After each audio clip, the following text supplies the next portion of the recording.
Good morning student. Edu village channel पर आपका स्वागत है। आज के सेशन में मैं बताऊंगा क्लास 10 मैथ्स मेंसुरेशन पार्ट 4 के अंतर्गत 3D ऑब्जेक्ट। अतः आज के वीडियो में आप जान पाएंगे 3D ऑब्जेक्ट कौन कौन सा होता है और उसके वॉल्यूम और सरफेस एरिया हम कैसे निकालते हैं, यानी क्यूबाइड, क्यूब, कोन, सिलेंडर, फ्रस्ट्रम और स्फीयर का वॉल्यूम और टोटल सरफेस एरिया निकालने का फॉर्मूला सीखने वाले हैं। लैटरल यानी कर्व्ड सरफेस एरिया किसे कहते हैं, यह भी आप इसी वीडियो में जानेंगे ही नहीं बल्कि खुद ही आप इसका वैल्यू निकालेंगे। इस वीडियो को देखने के बाद आप टॉप 14 एसेंशियल प्रॉब्लम को अच्छे तरीके से हल कर सकते हैं।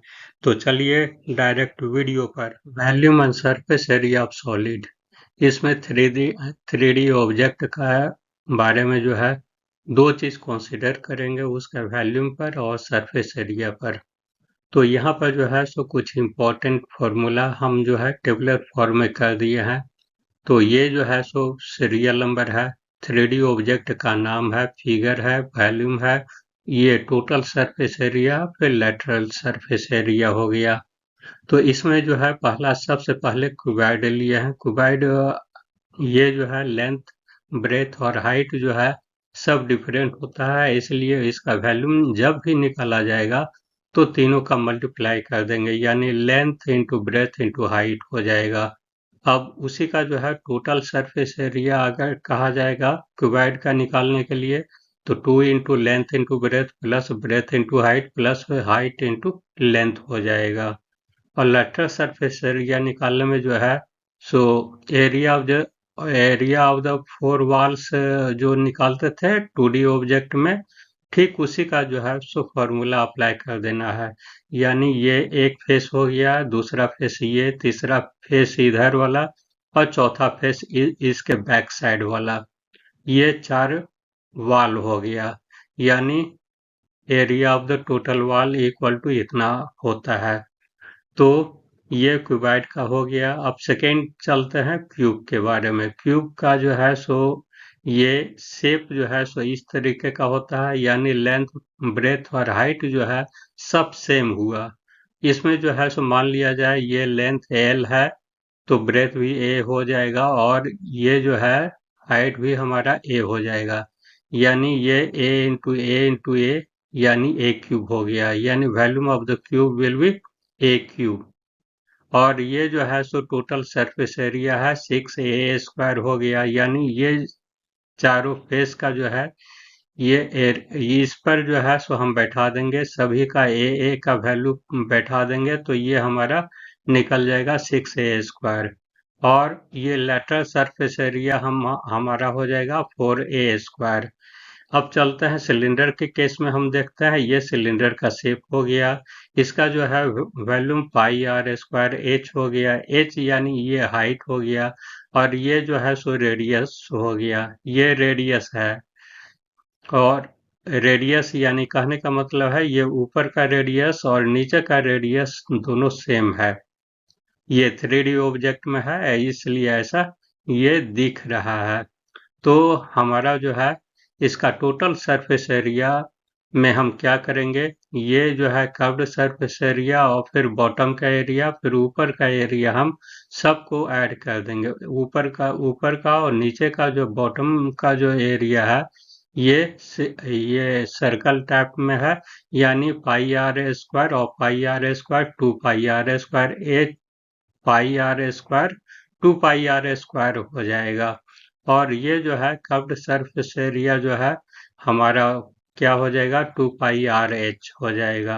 2πrh क्यों हुआ, चूंकि ये मान लिया जाए इसको बीच से हम काट देंगे और इसको इधर फैला देंगे और इसको इधर फैला देंगे, हमारा ये क्या हो जाएगा सरकमफ्रेंस हमारा लेंथ हो जाएगा।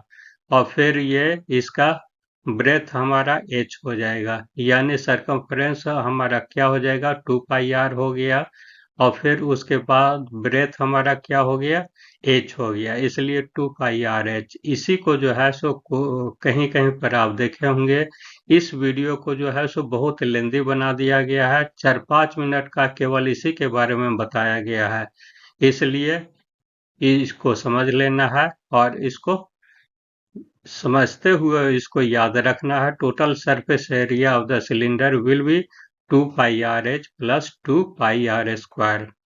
अब जो है लेटरल सरफेस एरिया यानी कर्व्ड सरफेस एरिया हुआ, यानी 2 पाई आर एच होगा।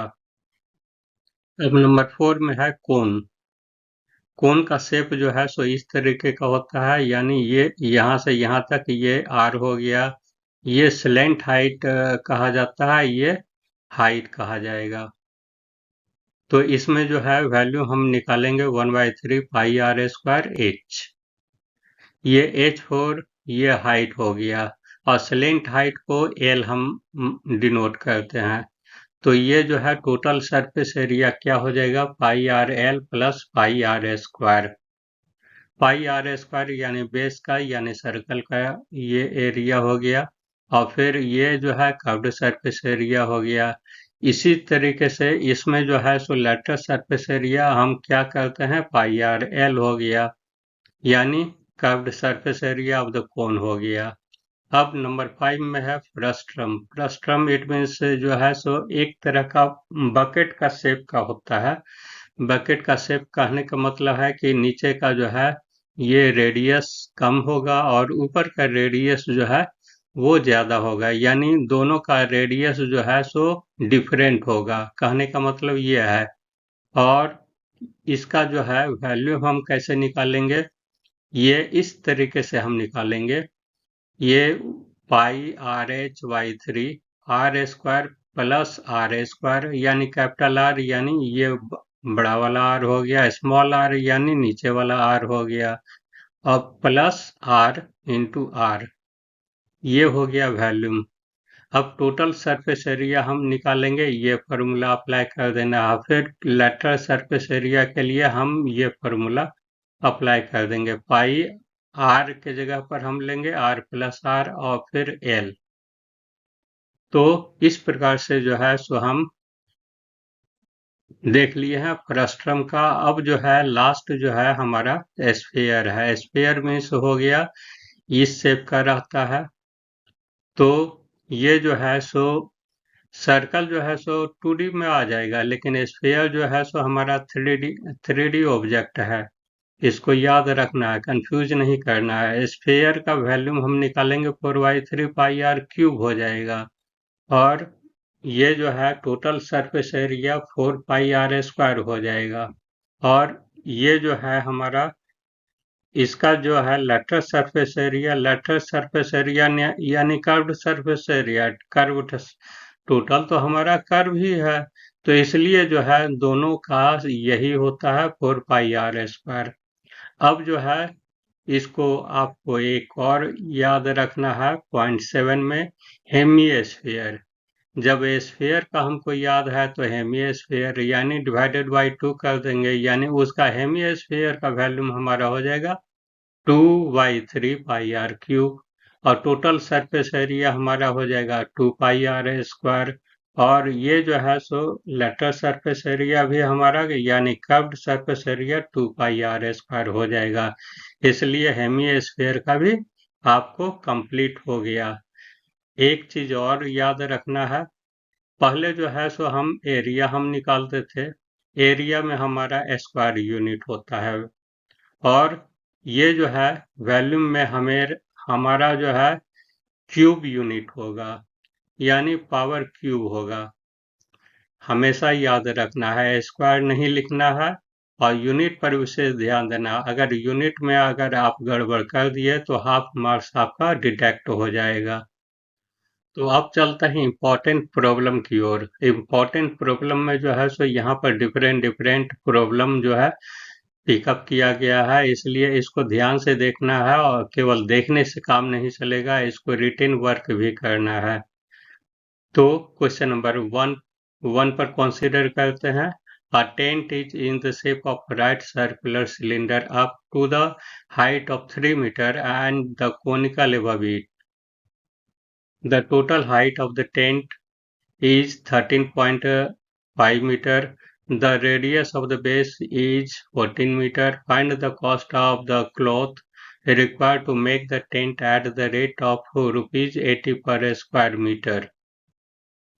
तो यहाँ पर जो है सो हमारा क्या है, यह जो है सो टेंट है, ये इसका हाइट 3 मीटर है और ये जो है कोनिकल शेप ऊपर में माउंटेड है किया हुआ। तो इसमें जो है सो कितना क्लॉथ लगेगा टेंट को बनाने के में, उसको हमको निकालना है कॉस्ट। तो इसमें यही लिखना है, here given the height of the tent equal to 3 metre, radius of the tent equal to 14 metre and total height of the tent equal to 13.5 metre. Height of the cone हमारा क्या हो जाएगा 30.5, यानी टोटल हाइट में से ये नीचे वाला सिलेंडर वाला का हाइट को सब्ट्रैक्ट कर देंगे, हमारा 10.5 मीटर हो जाएगा कोन का हाइट। अब जो है सो इस ट्रायंगल में हम देखते हैं AOC में, AOC में हमारा ये हाइट जो है सो कोन का हाइट हमको मालूम चल गया, ये रेडियस भी हमको मालूम है, तो हाइपोटेनस हम निकाल लेंगे, यानी स्लेंट हाइट हमको निकालना है, L निकालना है। तो हमारा AC पाइथागोरस ये थ्योरम अप्लाई कर देंगे, ट्रायंगल AOC में AC equal to AOA square plus OC square root over हो गया। तो इसका वैल्यू सब्स्टिट्यूट करके कैलकुलेट करेंगे, हमारा 17.5 मीटर आएगा। अब जो है so total surface area of the tent निकालना है। इसके लिए total surface area of the tent हमारा क्या हो जाएगा, lateral surface area of the cylinder हो जाएगा और फिर lateral surface area of the कोन हो जाएगा, यानी 2 पाई RH प्लस पाई RL हो जाएगा। इसका जो है सो वैल्यू सभी का सब्स्टिट्यूट कर देना है, हमारा कैलकुलेट करके 1034 मीटर स्क्वायर आया। अब कॉस्ट निकाल देना है, चूंकि ये दिया हुआ है, रेट हमारा दिया हुआ, cost of 1 metre square tent cloth equal to ₹80, इसलिए हमारा इतना मीटर स्क्वायर टेंट का कॉस्ट हमारा क्या हो जाएगा, मल्टीप्लाई कर देंगे तो हमारा इतना रुपीज हो जाएगा। तो बस यही हमारा आंसर हो गया, लिख देना है hence required cost equal to ₹82,720 only. This is the answer. Question number 2 है, a wooden article was made by the scooping out a hemisphere from the each end of the cylinder as shown in the figure. If the height of the cylinder is 20 centimeter and its base of the diameter is 7 centimeter, find the total surface area of the article when it is ready. यानी इससे भी एक semi circle में जो है सो ये काट लिया गया है, इधर बेस में भी जो है इसको काट लिया गया है। तो हमारा क्या हो जाएगा, ये टोटल सरफेस एरिया हमको इस बॉडी का निकालना है। तो ये इसका डायमीटर 7 है, यानी 3.5 हो जाएगा इसका रेडियस, और इसका हाइट जो है सो हमारा 20 सेंटीमीटर है। तो ये हमको लिखना है यही कि here given the height of the cylinder equal to 20 centimeter, the diameter of the cylinder will be 7 centimeter and radius of the cylinder is half of the diameter, यानी 3.5 centimeter. तो curved surface area of the cylinder हमारा 2 पाई RH हो जाएगा, इसलिए इसको value substitute करके calculate करेंगे 440 centimetre square आएगा। Half sphere is cut down on the both side, दोनों तरफ जो है ऊपर और नीचे जो है सो ये हाफ हेमी स्फीयर में जो है वह काट दिया गया है, यानी उसका एरिया हम निकाल लेंगे। Area of the 2 half hemisphere हमारा क्या हो जाएगा, ये हमारा हो गया स्फीयर का एरिया, इसका हाफ कर दिए हैं, 2 गो हेमी स्फीयर है इसलिए 2 से भी मल्टीप्लाई कर दिए हैं। तो इसका जो है वैल्यू सब्स्टिट्यूट करके कैलकुलेट करेंगे 154 आएगा सेंटीमीटर स्क्वायर। तो hence the required area equal to curved surface area of the cylinder plus area of the 2 half hemisphere. तो इस प्रकार से दोनों को जो है ऐड हम कर देंगे, हमारा 94 सेंटीमीटर स्क्वायर हुआ। यही हमारा आंसर हुआ। Question number 3, a toy is in the form of cone mounted on the hemisphere, common base radius 7 centimeter and the total height of the toy is 31 centimeter. Find the total surface area of the toy. ये जो है सो हमारा सबका length वगैरह दिया गया है और टॉय का जो है सो हमको सरफेस एरिया निकालना है।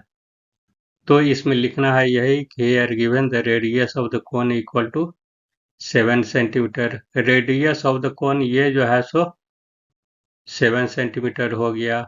तो total height of the toy 31 centimetre है, इसलिए हाइट ऑफ द कोन क्या हो जाएगा, माइनस का दोनों में कर देंगे 24 हो जाएगा।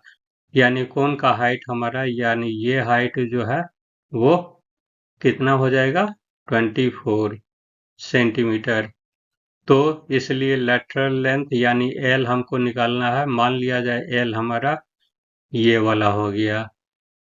तो इसमें पाइथागोरस थ्योरम अप्लाई कर देंगे। ट्रायंगल ओ ए बी में O B equal to root over O A square plus A B square equal to 24 A square plus 7 A square root over. इसलिए इसको सॉल्व करेंगे, हमारा 25 सेंटीमीटर हो गया। इसलिए लेटरल हाइट हमारा 25 सेंटीमीटर हुआ।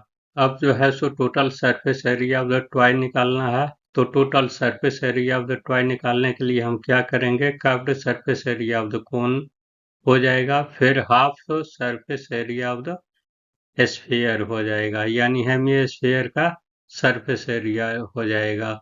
इसमें हेमी स्फीयर का सरफेस एरिया हमारा 2 पाई आर स्क्वायर होता है। कोन का curved surface area pi r L होता है। इसमें हर एक का जो है वैल्यू सब्स्टिट्यूट करके कैलकुलेट कर देंगे, हमारा 858 सेंटीमीटर स्क्वायर हुआ।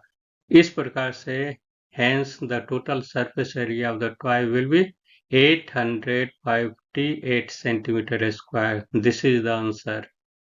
Question number 4। क्वेश्चन नंबर 4 है gulab jamun when it is ready for eating content sugar syrup about 30% of its volume. Find the approximately how much syrup will be found in 25 such gulab jamun, each shaped like the cylinder with the two hemisphere ends. The complete length of each of them is 5 centimeter and its diameter is 2.8 centimetre. तो यहाँ पर जो है सो गुलाब जामुन का है, ये जो है सो डायमीटर हमारा 2.8 है, तो हमारा रेडियस हमारा हो जाएगा 1.4 और टोटल हमारा हाइट जो है सो 5 सेंटीमीटर है, ये दिया गया है। इस गुलाब जामुन को खाना नहीं है आपको, तो आपको यहाँ पर लिखना है यही, here given diameter of the gulab jamun equal to 2.8 centimetre. तो रेडियस हमारा हाफ हो जाएगा। अब टोटल लेंथ है दिया हुआ 5 centimetre. Length of the cylindrical part क्या हो जाएगा, हमारा 5 में से 2.8 सब्ट्रैक्ट कर देंगे, तो हमारा 2.2 सेंटीमीटर हुआ। 2.8 क्यों हुआ, 2.8 हो गया, 1.4 इधर हो गया, 1.4 इधर वाला चला गया, तो हमारा 2.2 आएगा। इसलिए वॉल्यूम ऑफ द गुलाब जामुन हम निकाल लेंगे, volume of the cylindrical part हो जाएगा और double volume of the hemisphere हो जाएगा। इसका जो है सो फॉर्मूला सब्स्टिट्यूट कर देना है, वैल्यू सब्स्टिट्यूट करके निकाल देना है। फॉर्मूला हो गया pi are square h plus 4y 3 pi are square cube. Pi इसको जो है सो हेमिस्फीयर का फॉर्मूला यही होगा। हाफ हो गया ऊपर, हाफ हो गया नीचे, इसलिए पूरा मान लिया है, पूरा का फॉर्मूला हम लिख दिए हैं। डिवाइड करके 2 और 2 करके नहीं किए हैं हम। तो इस प्रकार से इसको सब्स्टिट्यूट करेंगे, इस हमारा रिजल्ट आएगा 25.05 सेंटीमीटर क्यूब। अब जो है सो कितना सिरप होगा, यानी volume of the syrup equal to 30% of its volume, यानी वॉल्यूम का 30% होगा, इसलिए total syrup of the 45 gulab jamun, total 45 gulab jamun में हमारा क्या हो जाएगा, ये 45 मल्टीप्लाई हो जाएगा, और ये जो है सो हमारा एक वॉल्यूम गुलाब जामुन का हो गया और 30% है, तो इसको जो हम कैलकुलेट करेंगे 338.175 सेंटीमीटर स्क्वायर आएगा। तो इतना जो है सो हमारा ये गुलाब जामुन का ये सिरप हो गया, जरूरत पड़ेगा। तो यही हमारा आंसर हुआ। क्वेश्चन नंबर 5 है, a solid is in the form of the right circular cone mounted on a hemisphere. Hemisphere के ऊपर जो है सो ये कोन टिका हुआ है। The radius of the hemisphere is this centimetre and the height of the cone is this centimetre. The solid is placed in the cylindrical tub full of water in such a way that the whole solid is submerged in water. If the radius of the cylinder is this centimeter and its height is this centimeter, find the volume of the water left in the tub. यानी ये जो इस shape का जो है, इसको जो है उठा करके इसमें डाल दिया गया है, पूरा अच्छे तरीके से डुबा दिया गया है, पानी से भरा हुआ है। तो अब जो है डुबाने के बाद कितना पानी बचेगा, उसका जो है सो वैल्यू में आपको निकालना है। तो इसमें यही लिखना है कि here given the radius of the hemisphere is 2.1 centimetre और हाइट ऑफ द कोन ये 4 सेंटीमीटर हो गया। वॉल्यूम ऑफ द ऑब्जेक्ट हमारा क्या हो जाएगा, volume of the cone plus volume of the hemisphere. ये वॉल्यूम ऑफ द कोन का फॉर्मूला हो गया 1/3 पाई आर स्क्वायर एच, और वॉल्यूम ऑफ द हेमिस्फीयर हो गया 2/3 पाई आर क्यूब। तो अब इसी पर जो है सो ये सब्स्टिट्यूट करके ये ऑब्जेक्ट का जो है सो वॉल्यूम निकाल देना है, यानी 1/3 पाई आर स्क्वायर एच, यानी 1/3 into 22/7 into 2.1 to the whole square into 4 हो गया, और 2/3 पाई आर क्यूब में भी ये वैल्यू सब्स्टिट्यूट कर देंगे, इसको कैलकुलेट करेंगे तो 37.884 सेंटीमीटर क्यूब आया। Now the volume of the total water equal to volume of the cylinder, यानी बचा हुआ पानी जो है टब में हमारा क्या हो जाएगा, volume of the cylinder, volume of the cylinder हो जाएगा, यानी इसमें हमारा कितना पानी था पहले से, हमारा इतना पानी पहले से था, यानी पाई आर स्क्वायर एच। तो अब जो है सो डुबाने के बाद जो है इसमें सबमर्ज करेंगे, तब का पानी कितना बचेगा, यानी हम क्या कैसे करके कैलकुलेट करेंगे, वॉल्यूम ऑफ द सिलेंडर और फिर वॉल्यूम ऑफ द सॉलिड को सब्ट्रैक्ट कर देंगे, यानी इतना माइनस इतना करेंगे, इतना सेंटीमीटर क्यूब हो जाएगा, यानी hence left water in the tub equal to 732.116 centimetre cube. This is the answer. Question number 6 है, a farmer connects a pipe of the internal diameter 25 centimeter from a canal into the cylindrical tank in his field, which is 12 meter in the diameter and this meter deep. If water flows through the pipe at the rate of 3.6 km per hour, in how much time will take the tank filled? Also find the cost of the water if the canal department charges at the rate of 0.07 पर metre cube. यानी ये जो है सो pipe से पानी आ रहा है tank में, और ये टैंक में कितना समय लगेगा भरने में, जिसका डायमीटर ये है और डेप्थ ये है। तो और चार्जेज जो है सो हमको निकालना है, तो यहाँ पर आपको लिखना है यही, here given the radius of the tank equal to यानी क्या हो जाएगा, डायमीटर का हाफ हो जाएगा। डायमीटर हमारा 12 है, तो 12 का हाफ हो गया यानी 6 मीटर हो गया। हाइट ऑफ द टैंक या उसको कहिए डेप्थ ऑफ द टैंक हमारा 2.5 मीटर है। तो ये जो है सो हमारा डेप्थ हो गया या हाइट कहेंगे इसको। तो वॉल्यूम ऑफ द टैंक हमारा क्या हो जाएगा, पाई आर स्क्वायर एच, यानी पाई और स्क्वायर यानी 6 हो गया इंटू एच हो गया। इसको कैलकुलेट करेंगे 90 पाई मीटर क्यूब हो गया। Again the radius of the pipe, उसी प्रकार से रेडियस ऑफ द पाइप क्या हो जाएगा, हमारा ये डायमीटर है, डायमीटर का हाफ हो जाएगा यानी 25 का हाफ 12.5 सेंटीमीटर हो गया। और इसको जो है सो सेंटीमीटर को मीटर में बदल दिए हैं यानी 1/8 मीटर हो गया। अब जो है निकालना है लेंथ ऑफ द पाइप हमारा लंबा कितना होगा तब ये टैंक भरेगा। तो लेंथ ऑफ द पाइप यानी ये हो गया इतना 3.6 किलोमीटर।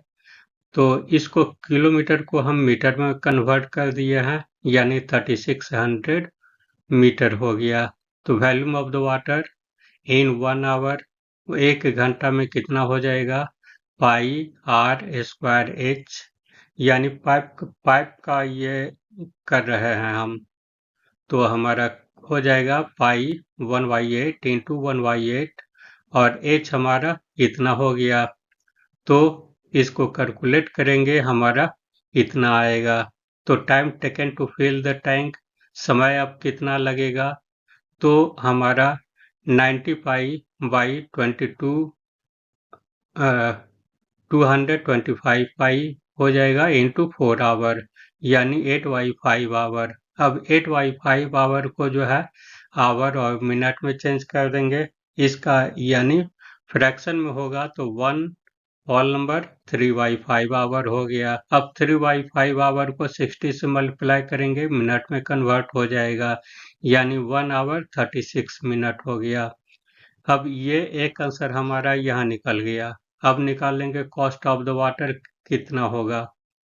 तो ये जो है सो ये हमारा कॉस्ट है, रेट है, तो इसमें जो है सो मल्टीप्लाई कर देंगे यानी 90 इंटू 22/7 इंटू 7/100 इक्वल टू ₹19.80, यानी hence the required cost equal to rupees this. This is the answer of the question. Question number 7 है, a metallic sphere of the radius 10.5 centimeter is melted and then recast into the smaller cone. Which of the radius 3.5 centimeter and the height 3 centimeter, how much cones are obtained? यानी एक metallic sphere है, ये radius है दिया हुआ, diameter नहीं है याद रखना है, ये रेडियस है दिया हुआ, इसको जो है मेल्ट करके ये छोटा छोटा ये कोन शेप में बना लिया गया है जिसका हाइट 3 सेंटीमीटर है और रेडियस हमारा 3.5 सेंटीमीटर है। तो हमको निकालना है कितना ऐसा ऐसा कोन बनेगा।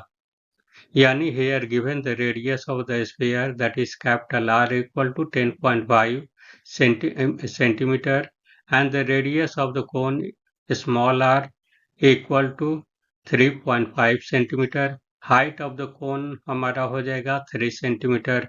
तो volume of the sphere 4/3 pi r cube हो गया। यानी इसको जो है वैल्यू कैलकुलेट पुट अप करके कैलकुलेट करेंगे 4851 सेंटीमीटर क्यूब हो गया। अब जो है volume of the one cone निकाल देंगे, फार्मूला होता है इसका 1/3 पाई आर स्क्वायर एच। सभी का जो है वैल्यू पुट अप कर देंगे यानी 1/3 पाई आर स्क्वायर एच हो गया। इसको कैलकुलेट करेंगे 38.5 सेंटीमीटर क्यूब आया। अब जो है रिक्वायर्ड वॉल्यूम ऑफ द कोन क्या हो जाएगा, कितना कोन बनेगा, तो ये टोटल इसका वॉल्यूम में और इसके वॉल्यूम से डिवाइड कर देंगे तो हमारा जो है जो भी आएगा आंसर उतना कोन बनेगा। इस प्रकार से हमारा कैलकुलेशन के बाद आया 126, Hence, required number of the cones will be 126. This is the answer. Question number 8. The diameter of the copper sphere is 6 cm. The sphere is melted and drawn into a long wire of the uniform circular cross section. If the length of the wire is 36 cm, find its radius. ये जो है copper sphere है। Copper sphere को melt करके जो है सो हमको wire में, लॉन्ग वायर में ये कन्वर्ट किया गया है। तो इसका लेंथ जो है दिया गया है, तो इसका हमारा रेडियस क्या होगा, यानी आर का वैल्यू हमको निकालना है। तो लिखना है यही, here given the diameter that is capital D equal to 6 centimetre and radius of the sphere equal to इसका हाफ हो जाएगा यानी 3 centimetre. Length of the wire L हो गया 36 centimetre. Let's the radius of the wire will be r centimetre. R centimetre इसका radius हम मान लिए हैं। Let the radius of the wire will be r centimetre हो गया। Now the volume of the sphere, हमारा वॉल्यूम निकाल देंगे। इस प्रकार से वॉल्यूम निकालेंगे 36 पाई सेंटीमीटर क्यूब आया। अब इसका वॉल्यूम ये कर देंगे, निकालेंगे, तो इसका वॉल्यूम भी हमारा पाई आर एस का 36 सेंटीमीटर क्यूब आएगा। अब जो है सो दोनों का वॉल्यूम बराबर होना चाहिए। अब जो है both volume will be equal, इसलिए इक्वल होगा तो volume of the wire equal to volume of the sphere हो जाएगा, यानी 36 pi are square equal to 36 pi. 36 pi cancel हो जाएगा, इसलिए आर स्क्वायर इक्वल टू 1 और r equal to plus minus 1। चूंकि ये जो है लेंथ है, आर हमारा लेंथ है, length can not be negative, इसलिए उसको नेग्लेक्ट करेंगे, इसलिए हमारा आर इक्वल टू प्लस 1 हो गया।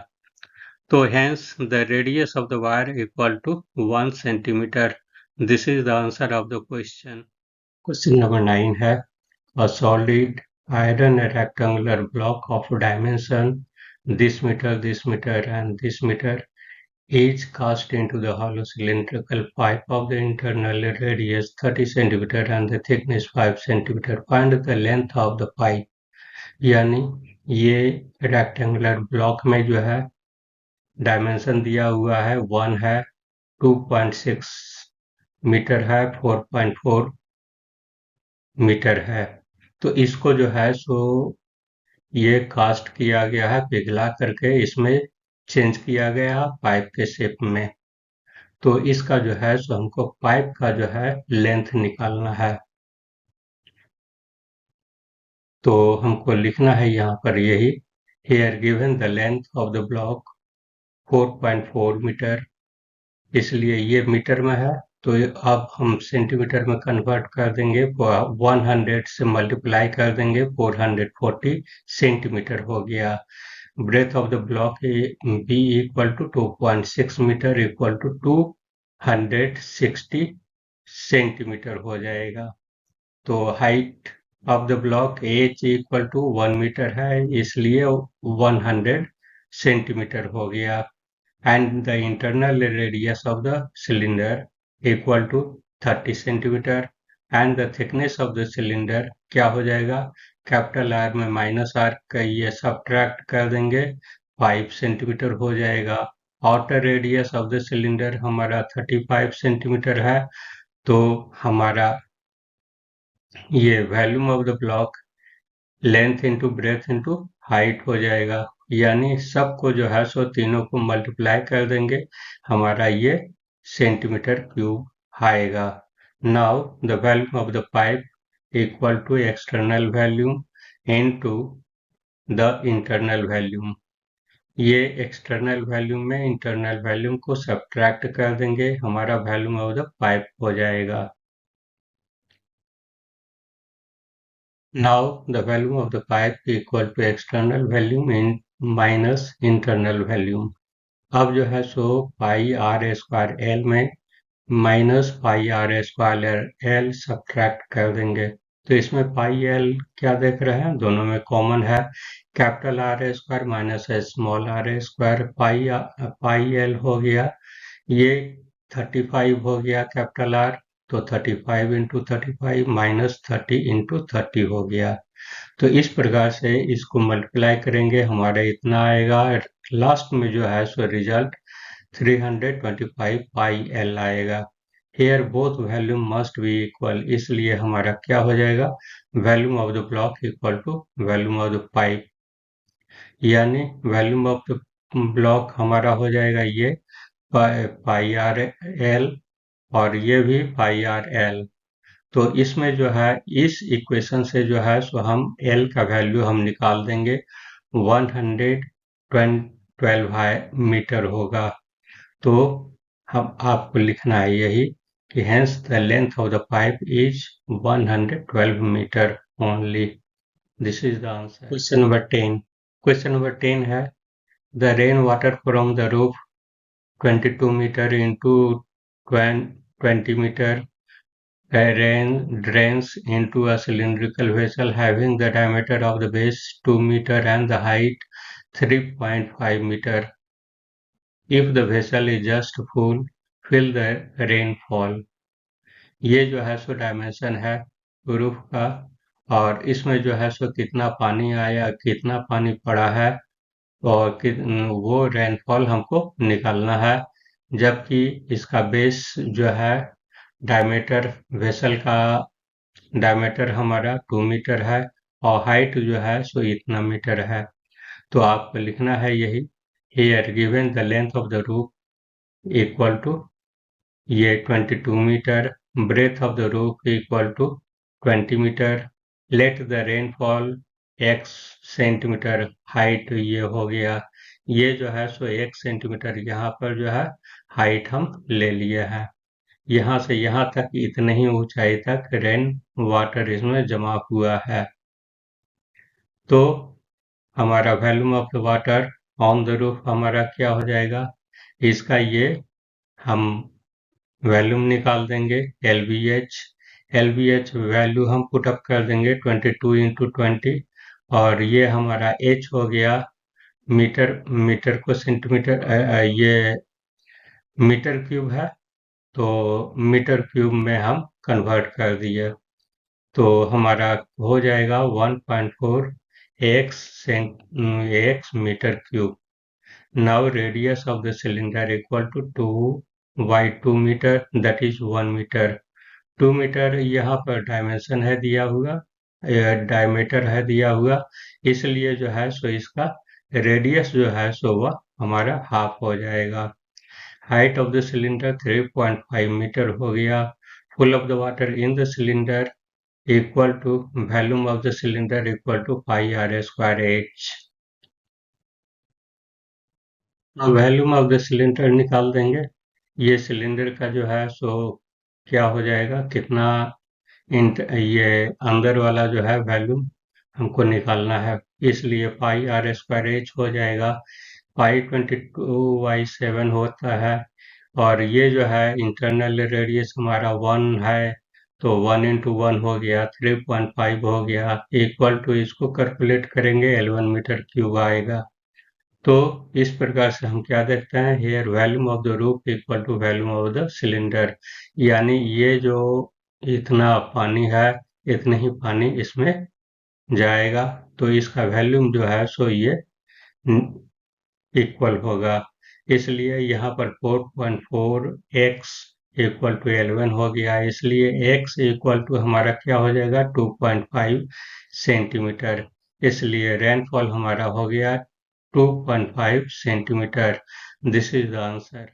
नेक्स्ट क्वेश्चन नंबर 11 है, three solid metallic sphere of radii 3 centimeter, 4 centimeter and 5 centimeter respectively. They are melted into form of a cylinder sphere. Find the diameter of the resulting sphere. यानी ये 3 shape में जो है सो sphere है, different radii का, और इसको जो है सो तीनों को मेल्ट करके बड़ा में बनाया, कन्वर्ट किया गया है। तो लिखना है आपको यही कि here given the radius of the first sphere r1 equal to 3 centimeter, radius of the second sphere r2 equal to 4 centimeter, radius of the third sphere r3 equal to 5 centimeter।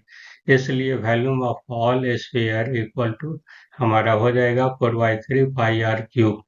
यहाँ 3 गो है तो ये r1 cube plus r2 cube plus r3 cube हो गया। और सबका जो है सो ये हम लास्ट में कैलकुलेट करेंगे 4/3 इंटू 22/7 इंटू 216 आया। तो अब जो है सो इसका मान लेते हैं रेडियस हमारा बिग स्फीयर का r सेंटीमीटर है। तो बिग स्फीयर का क्या हो जाएगा, volume of the big sphere equal to pi are square pi r 4/3 pi r cube हो जाएगा, यानी 4/3 22/7 इंटू आर क्यूब हो गया। Now both volume must be equal, यानी इसका वॉल्यूम और इसका वॉल्यूम जो है हमेशा ये इक्वल ही आएगा, क्योंकि ये टोटल मेल्ट करके बनाया गया है। इसलिए हम क्या लिखेंगे, volume of the big sphere equal to volume of the all small sphere, यानी 4/3 into 22/7 into r cube equal to 4/3 22/7 into 216, यानी आर क्यू का वैल्यू हमारा ये 2 इंटू 2 इंटू 2 3 इंटू 3 इंटू 3 आएगा, यानी r का वैल्यू 2 इंटू 3 यानी r का वैल्यू 6 हो गया। इस प्रकार से हमारा डायमीटर पूछ रहा है, तो डायमीटर हमको बिग स्फीयर का हमारा क्या हो जाएगा, 6 का दुगना हो जाएगा, यानी 12 सेंटीमीटर हो गया। और यही हमको निकालना है, तो इसलिए हमको लिख देना है hence required diameter equal to 12 centimetre. This is the answer.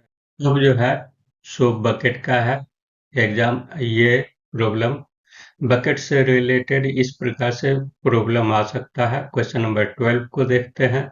If the radii of a circular end of the conical bucket of the height 45 centimetre be 28 centimetre and 7 centimetre, find the capacity of the bucket. इसको जो है सो ये height और ये small r और capital R तीनों का जो है वैल्यू यहाँ पर दिया हुआ है। तो हमको क्या निकालना है, कैपेसिटी निकालना है, यानी वॉल्यूम आपको निकालना है।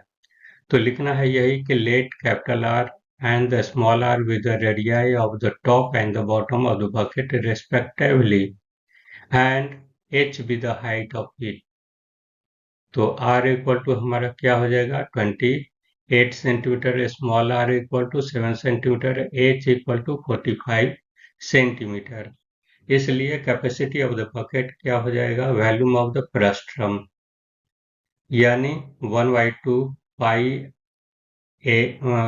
पाई एच, और आर स्क्वायर जो है यहाँ पर ये कर देंगे R square plus R into R, यानी ये जो है सो बकेट का ये फॉर्मूला होता है वॉल्यूम ऑफ द बकेट। तो ये 1/3 हो गया 22/7 इंटू 45 इंटू ये इतना हो गया, और लास्ट में जो है 330/7 784 प्लस 49 प्लस 196 होगा। अब इसी को जो है सो आगे कैलकुलेट कर देना है। कैलकुलेट करने के बाद जो है सो हमारा आ जाएगा 330/7 इंटू 1029, यानी इसको 7 से कट करेंगे तो हमारा लास्ट में जो है सो रिजल्ट आएगा 48,510। तो लिखना है यही, hence the capacity of the bucket equal to 48,510 centimetre cube. This is the answer. अब जो है लास्ट क्वेश्चन है। लास्ट क्वेश्चन जो है वह बकेट शेप का ही है, लेकिन इसमें जो है सो थोड़ा लंबा किया हुआ है, तो इसको भी देख लेना है। तो ये जो है सो hollow cone is cut by the plane to the base and the upper portion is removed. If the curved surface of the remainder is 8/9 of the curved surface of the whole cone, find the ratio of the line segment into which the altitude of the cone is divided by the plane. यानी इस case में जो है सो ये जो है कोन के शेप में बन रहा है और ये जो एक बीच वाला हिस्सा जो है काट दिया गया है, ये ऊपर वाला हिस्सा जो है वो रिमूव कर दिया गया है, हटा दिया गया है। तो इसमें इस प्रॉब्लम में आपको लिखना है यही कि let OBC be a given hollow cone cut by the plane AD parallel to the base BC and the cone AOD be removed. Therefore, the remainder frustum is ABCD. यानी ये जो है सो ये पार्ट कट किया गया है और बाकी ये पार्ट बचा है, यानी ये क्या है, बकेट का टाइप से ही है, इसलिए ये बकेट को जो है सो फ्रस्टम यहाँ पर कहा जाएगा। टेक्निकल वर्ड है, इसको याद रखना है। Again let OE equal to H, OF equal to H, OD equal to L and OC equal to L, ED equal to R, FC equal to R unit. In triangle OED and OFC दोनों में हम क्या देखते हैं, दोनों को जो है सो ये हम सिमिलर करना है, टारगेट हमारा यही होगा। दो चीज हमको ये सेम इक्वल करेंगे, यानी angle EOD equal to angle FOC। ये दोनों को ये कोण जो है सो दोनों ट्रायंगल में, इस ट्रायंगल में और ये बड़ा सा ट्रायंगल में हम क्या देख रहे हैं, कोण EOD और कोण FOC जो है वो सेम है, यही कोण को रिप्रेजेंट कर रहा है। और फिर हमारा क्या है, angle OED equal to angle OFC equal to 90 degree हो गया, यानी ये एंगल और ये एंगल हमारा 90 डिग्री हो गया। जब दो चीज हमारा दो एंगल सेम हो गया तो हमारा दोनों ट्रायंगल सिमिलर कहलाएगा, इसलिए लिखना है यही कि triangle OED is similar to triangle OFC। Their sides must be in equal ratio. जब सिमिलर हो गया तो उसका साइड भी जो है प्रोपोर्शन में होगा। तो आपको लिखना है यही OEY-OF equal to ODY-OC equal to EDY-FC, यानी सबका जो है वैल्यू हम लिख देंगे HYH equal to LYL into RYR। This is equation 1। लेकिन अकॉर्डिंग टू क्वेश्चन यहाँ ये curved surface area of the frustum ABCD ये दिया हुआ है, पूरे बकेट का जो है, पूरे शेप का जो है सो 8/9 है। तो यहाँ पर 8/9 curved surface area of the cone OBC। This is equation 1। क्या है, curved surface area of OAD equal to curved surface area of OBC minus curved surface area of ABCD, यानी curved surface area of OAD equal to हमारा क्या हो जाएगा, curved surface area of OBC minus इसका जो है सो 8/9 of OBC आया, तो वही जो है सो ये लिख दिया गया है सेकेंड शेप। तो curved surface area of OAD equal to 1/9 curved surface area of OCD हो गया। ये सब्ट्रैक्ट करेंगे, 9 - 8 1 आ गया। तो this implies πRL equal to 1/9 πRL, यानी R/R L/L इक्वल टू 1/9, इसलिए RY H और दोनों दोनों जो है सो ये हमारा सेम है, तो हमारा क्या हो जाएगा 1/9 यानी H square by H square, यानी इसका स्क्वायर है तो इधर स्क्वायर को कैंसिल करेंगे तो इधर रूट हो जाएगा, यानी 1/9 का रूट हो जाएगा 1/3, इसलिए h का हो जाएगा 3h। Now EF equal to OF minus OD equal to H minus H equal to 3H minus H, यानी 2H हो गया, यानी बकेट का हाइट जो है सो 2H आ गया। तो अब हम लिखेंगे OE equal to EF equal to H by 2H equal to 1/2, इसलिए hence the OE ratio EF equal to 1:2, यही हमारा आंसर हुआ। तो thanks for watching the video. For more updates, subscribe the channel, like and comment, and share the video to your friends to get knowledge in mathematics. Have a nice day.